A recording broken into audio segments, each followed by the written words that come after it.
खुशखबरियां ही खुशखबरियां हैं पाकिस्तान के लिए, लेकिन पीटीआई के लिए अच्छी खबर नहीं है। अमेरिका ईरान के माबैन जो मुफाहमती याददाश्त का जो मुआहदा हुआ है, वज़ीर आज़म अपने डेलीगेशन के साथ स्विट्ज़रलैंड के लिए आज रवाना होंगे। मुआहदे पर अमेरिकी सदर ने सिग्नेचर किए, उसके बाद ईरानी सदर ने सिग्नेचर किए। वज़ीर आज़म शहबाज शरीफ साहब ने भी बतौर सालिस इस मुआहदे के ऊपर जो सिग्नेचर किए हैं, दस्तखत किए हैं कि फौरी तौर पे मुआहदे पे दस्तखत किए जाएं, ताकि दस्तखत करने से मुआहदा फौरी तौर पे नाफुजुल अमल हो जाए। अज़ीज़, आज डिजिटल के साथ में हूँ इमरान वसीम। अज़ीज़, खुशखबरियाँ ही खुशखबरियाँ हैं पाकिस्तान के लिए, लेकिन पीटीआई के लिए अच्छी खबर नहीं है।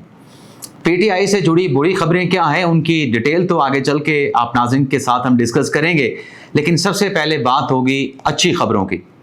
तो प्रोग्राम का आगाज़ करने से पहले आपसे दरख्वास्त के चैनल को सब्सक्राइब कर लें, बेल आइकॉन का बटन प्रेस करें, वीडियो पसंद आए तो इसे लाइक और शेयर ज़रूर कीजिएगा। नाज़रीन, सबसे पहले बात कर लेते हैं अमेरिका ईरान के माबैन जो मुफाहमती याददाश्त का जो मुआहदा हुआ है, और इस एग्रीमेंट के सिलसिले में पाकिस्तान के वज़ीर आज़म अपने डेलीगेशन के साथ स्विट्ज़रलैंड के लिए आज रवाना होंगे।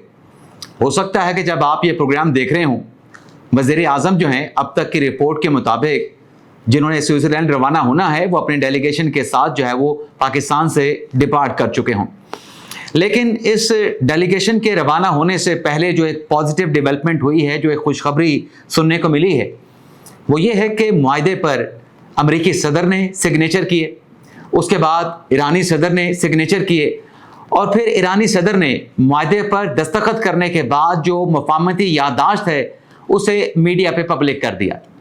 अब ये मामला मीडिया पे पब्लिक होने के बाद वज़ीर आज़म शहबाज शरीफ साहब ने भी बतौर सालिस इस मुआहदे के ऊपर जो सिग्नेचर किए हैं, दस्तखत किए हैं, उनकी तरफ से भी अपनी जो तस्वीर है वो सोशल मीडिया पे, एक्स पे जारी कर दी गई।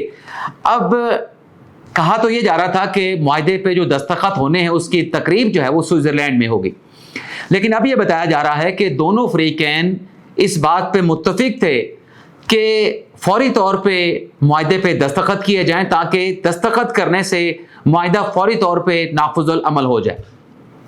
तो ये जो दस्तखत किए गए हैं ईरान के सदर की तरफ से, अमेरिका के सदर की तरफ से, उसके बाद पाकिस्तान ने बतौर सालिस दस्तखत किए पाकिस्तान के वज़ीर आज़म शहबाज शरीफ की तरफ से, तो ये मुआहदा जो है वो फौरी तौर पे नाफुजुल अमल हो चुका है। लेकिन जो बाकायदा तकरीब है उसका इनेकाद तो स्विट्ज़रलैंड में किया जाएगा, लेकिन इस मुआहदे को लेके जो पाकिस्तान की दुनिया में इज़्ज़त बनी है या जो इज़्ज़त बढ़ी है, उस पर इंटरनेशनल मीडिया क्या लिख रहा है। आलमी मीडिया की तरफ से ये कहा गया कि पाकिस्तान का ये तारीखी कारनामा है, और ये ऐसा कारनामा है जैसे फुटबॉल वर्ल्ड कप में कोई कमज़ोर टीम जो है वो वर्ल्ड कप जीत जाए। और ये मुआहदा इसको यकीनी बनाने के लिए, चाहे ये मुफाहमती याददाश्त है, हतमी मुआहदे के लिए मुज़ाकरात अगले 60 रोज़ में होना है, लेकिन इन तमाम चीज़ों को, पाकिस्तान की सालसी की कोशिशों को, कतर की कोशिशों को, जो इसराइल की एजेंसियों की जानिब से स्पॉइल करने की कोशिश की गई, उस पर भी मीडिया ये रिपोर्ट कर रहा है कि कैसे पाकिस्तान ने इसराइली एजेंसियों को चकमा दिया। जो मुआहदा तैयार किया गया उसका जो टेक्स्ट था, उसके जो मंदरजात थे, वो हाथों से लिखे गए, क्योंकि अगर कंप्यूटर पे लिखते या टेक्नोलॉजी का, डिजिटल गैजेट का इस्तेमाल करते तो मुआहदा लीक भी हो सकता था। और इसराइल पहले दिन से नहीं चाह रहा था कि कोई ऐसा एग्रीमेंट हो जिसके नतीजे में खित्ता जो है वो अमन और इस्तेहकाम की तरफ जाए। लेकिन पाकिस्तान की रोज़े अव्वल से यही कोशिश थी कि इस जंग का खात्मा हो। इस जंग के खात्मे का ना सिर्फ डायरेक्टली ईरान अमेरिका को फ़ायदा होगा, खित्ते को फ़ायदा होगा, पूरी दुनिया के ममालिक को फ़ायदा होगा। और इस सिलसिले में इस मुआहदे को यकीनी बनाने के लिए खुफिया मुलाकातें की गई। रिपोर्ट के मुताबिक वो खुफिया मुलाकातें पाकिस्तान में हुई, ओमान में हुई, सेंट्रल एशिया में हुई और दीगर ममालिक में की गई, ताकि इस मुआहदे से मुतल्लिक इसराइल की जो एजेंसी है मोसाद, उसे कोई भनक ना पड़े। जो कोशिशें सालसी की जा रही हैं वो कोशिशें स्पॉइल ना हो सकें। तो खुशखबरी है पाकिस्तान के लिए कि आज इस मुआहदे पर पाकिस्तान ने भी बतौर सालिस जो है वो दस्तखत कर दिए हैं, और ये मुआहदा रहती दुनिया में इस्लामाबाद मुआहदे के नाम से याद रखा जाएगा। इस्लामाबाद मुआहदे के नाम से इस मुआहदे को लिखा जाएगा। تو پاکستان کی بہت بڑی کامیابی ہے. لیکن تحریک انصاف سے جڑی بری خبریں کیا ہیں، اب اس کی ڈیٹیل پہ بات کر لیتے ہیں، اور آخر میں اگر ہمارے پاس وقت ہوا تو جوائنٹ ایکشن کمیٹی کو بھی ڈسکس کریں گے. سب سے پہلے تو ناظرین، جو خبر پی ٹی آئی نے فیصلہ کیا کہ جو خیبر پختونخوا کا بجٹ ہے ہم 3 ماہ کا بجٹ دیں گے، اور کنڈیشن یہ لگائی گئی پی ٹی آئی کی قیادت کی طرف سے، سلمان اکبر صاحب نے بھی بیان جاری کیا کہ 3 ماہ کا ہم بجٹ دیں گے، 3 ماہ کے دوران یہ بانی تحریک انصاف عمران خان سے ہماری ملاقات کرائیں. لیکن پھر جب ان کو لیگلی ایڈوائز کیا گیا، آئینی طور پہ بتایا گیا کہ اگر آپ 3 ماہ کا بجٹ پیش کرتے ہیں، کیونکہ خبر آپ کے ساتھ میں یہ شیئر کرنے جا رہا ہوں کہ جب آپ نے یہ فیصلہ کر لیا کہ 3 ماہ کا آپ ابتدائی بجٹ دیں گے اور اس دوران آپ خان صاحب کے ساتھ ملاقات کرائیں، خبر یہ ہے کہ جب پی ٹی آئی کو آئینی طور پہ، قانونی طور پہ بتایا گیا کہ 3 ماہ کا بجٹ دینے کے بعد آپ صرف تنخواہوں کے مد میں جو چیزیں ہیں، جو فنڈز ہیں، ان کو استعمال کر سکتے ہیں. آپ ترقیاتی جو آپ کی اسکیمیں ہیں، جو پروجیکٹس ہیں، اس کے لیے آپ خزانے سے پیسے نہیں نکال پائیں گے. خیبر پختونخوا کے تمام ترقیاتی جو منصوبے ہیں، جو اسکیمیں ہیں، وہ تمام کے تمام رک جائیں گی. اب وہ اسکیمیں تو خیبر پختونخوا کی عوام کی ہیں، وہ اسکیمیں، ترقیاتی منصوبے خیبر پختونخوا کے جو منتخب ارکان ہیں ان کی طرف سے حکومت سے منظور کروائے گئے ہیں، جس پر بہت سارے منصوبوں پہ، سینکڑوں منصوبوں پہ کام شروع ہو چکا ہوگا. اب آپ اندازہ کریں کہ اگر یہ 3 ماہ کا بجٹ پاس کرتے اور پھر ان منصوبوں کے لیے فنڈ جاری کرنے کا ان کے پاس اختیار نہ رہتا، تو وہ منصوبے، ان پہ جو کام ہے، مکمل طور پہ رک جاتا اور ان کی لاگت جو ہے وہ ایسکیلیٹ کر جاتی. تو اس صورت میں گھاٹا کس کا تھا؟ خیبر پختونخوا کے عوام کا تھا، خیبر پختونخوا کے حکومت کا تھا، پاکستان تحریک انصاف کا تھا.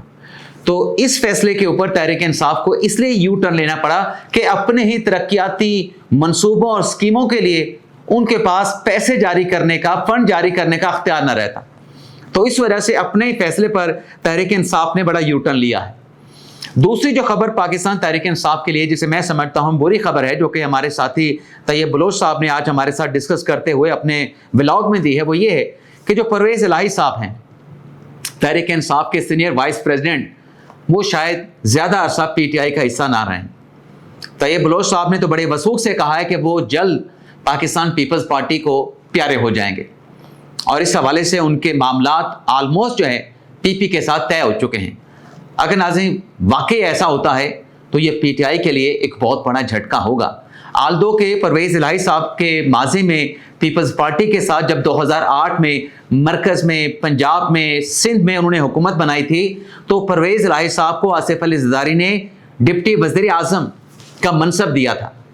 بڑے اچھے ریلیشن شپ ہیں پرویز الہی کے آصف علی زرداری صاحب کے ساتھ. اور وہ پرویز الہی جس نے 2018 میں عمران خان صاحب کی حکومت کے بعد جب عدم اعتماد کی تحریک کے نتیجے میں ان کی وزارت عظمیٰ کا خاتمہ ہوا، اور بعد ازاں عمران خان صاحب نے پنجاب میں پرویز الہی کو وزیر اعلیٰ بنایا، اور پھر پرویز الہی نے اپنی آدھی پارٹی تو چودھری شجاعت حسین کے پاس چلی گئی، آدھی پارٹی انہوں نے تحریک انصاف میں ضم کر دی، خود بھی پی ٹی آئی میں شامل ہو گئے، اپنی کاف لیگ کا انہوں نے نام و نشان مٹا دیا. اب اگر ایسا ہوتا ہے کہ پرویز الہی صاحب پی ٹی آئی چھوڑ کے پیپلز پارٹی میں چلے جاتے ہیں یا پاکستان تحریک انصاف کے ساتھ اپنا جو سفر ہے اس کا اختتام کرتے ہیں، تو یہ پی ٹی آئی کے لیے ایک بہت بڑا دھچکا ہوگا. باقی آج عمران خان سے ملاقاتوں کے سلسلے میں سپریم کورٹ میں سماعت ہوئی ہے جسٹس محمد علی مظہر صاحب کے بینچ میں، 3 رکنی بینچ، جس میں جسٹس مسرت ہلالی صاحبہ تھیں، جس میں جسٹس شاہد بلال صاحب تھے.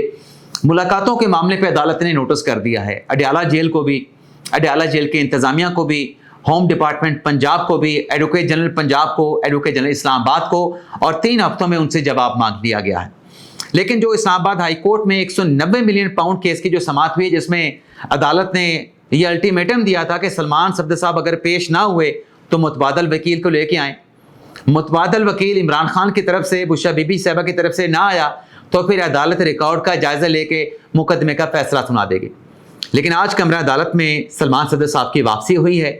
عمران خان صاحب کے وکیل کی، بشرا بی بی صاحبہ کے وکیل ہیں سلمان صفدر صاحب، لیکن ان کی طرف سے یہ کہا گیا کہ آخری سماعت میں عدالت کے سامنے میں اس لیے پیش نہیں ہوا تھا کیونکہ عدالت کے آرڈر پر میرے تحفظات تھے، اور انہوں نے کہا کہ ہم نے آپ کا جو فیصلہ ہے کہ ہم نے مرکزی اپیلیں سنی ہیں इस फैसले को हम सुप्रीम कोर्ट में चैलेंज करना चाहते हैं, लेकिन हमारे वकालत नामे दस्तखत करके नहीं दिए जा रहे।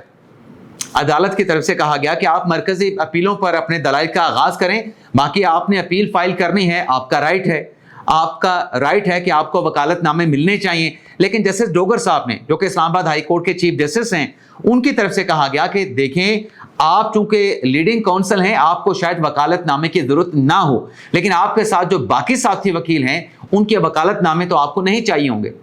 सलमान सफदर ने कहा कि पहले मेरे तहफ़्फ़ुज़ात सुन लें, मेरी इमरान खान के साथ मुलाकात करवाई जाए, मेरी बुशरा बीबी साहबा के साथ मुलाकात कराई जाए। मेरे दोनों क्लाइंट्स हैं, मैंने उनसे हदायत लेनी है। जैसे डोगर साहब ने कहा कि आपकी इमरान खान के साथ मुलाकात हुई थी, क्या आपने हदायत नहीं ली थी?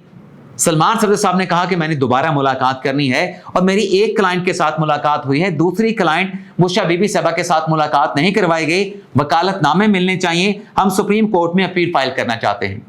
जिस पर अदालत ने यह हुक्म दिया है कि जो एडवोकेट जनरल इस्लामाबाद हैं वो वकालतनामे सिग्नेचर करके खान साहब की लीगल टीम को देंगे। बाकी उनका राइट है, अगर अपील फाइल करनी है तो अपील फाइल कर दें, लेकिन मुकदमे के समाअत को अदालत के जानिब से जून के आखिरी हफ्ते तक मुलतवी कर दिया गया है। अब आखिर में ज्वाइंट एक्शन कमेटी का चंद सत्रों में हम जिक्र कर लेते हैं। कुछ ऑडियोज मंजर आम पे आई हैं।